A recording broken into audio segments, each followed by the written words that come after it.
Хорошие новости, которые заставят радоваться всех таджиков. Подписывайтесь на обновления и точно будете в курсе всего самого интересного. Госэнергохолдинг Барки Тачик по указанию правительства Таджикистана принял решение о полном снятии энерголимита по всей территории страны. Это решение было принято по указанию президента Таджикистана Эмомали Рахмона в связи с недавним снегопадом и резким понижением температуры воздуха. Все ограничения на энергоснабжение были сняты 11 января, сообщило телевидение Таджикистан со ссылкой на Барки Тачик.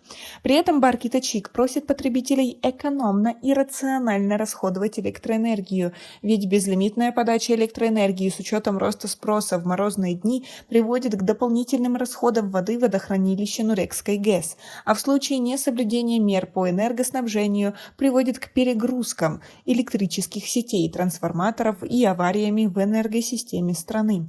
Как вы относитесь к такой ситуации? Как вы думаете, как долго продлится такой подарок для населения Таджикистана? И действительно ли все так? Скажите, как у вас обстоят дела? Напомним, что до этого момента из-за сезонной нехватки водно-энергетических ресурсов, который, по оценкам специалистов, в осенне-зимний период прогнозировался в объеме более 1 миллиарда киловатт-часов, энергоснабжение в некоторых регионах страны было ограничено только в ночное время с 22:00 до 5 часов утра.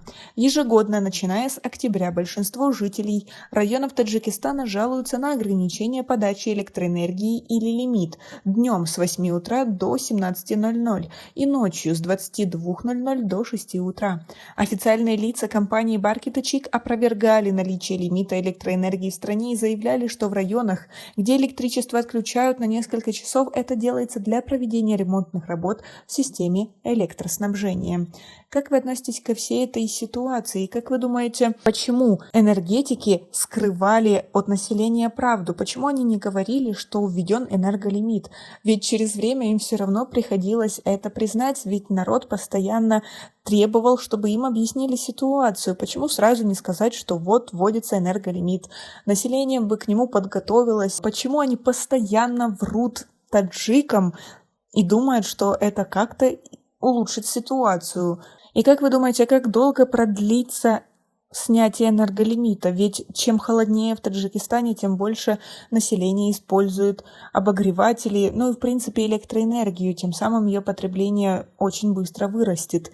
Смогут ли они сдержать до окончания холодов ситуацию и не вводить энерголимит? Как вы думаете, свои мысли по поводу всей этой ситуации, поведения энергохолдинга, указаний Эмомали Рахмона и тому подобное, напишите нам, пожалуйста, в комментарии. Реально ли его исполняют у вас?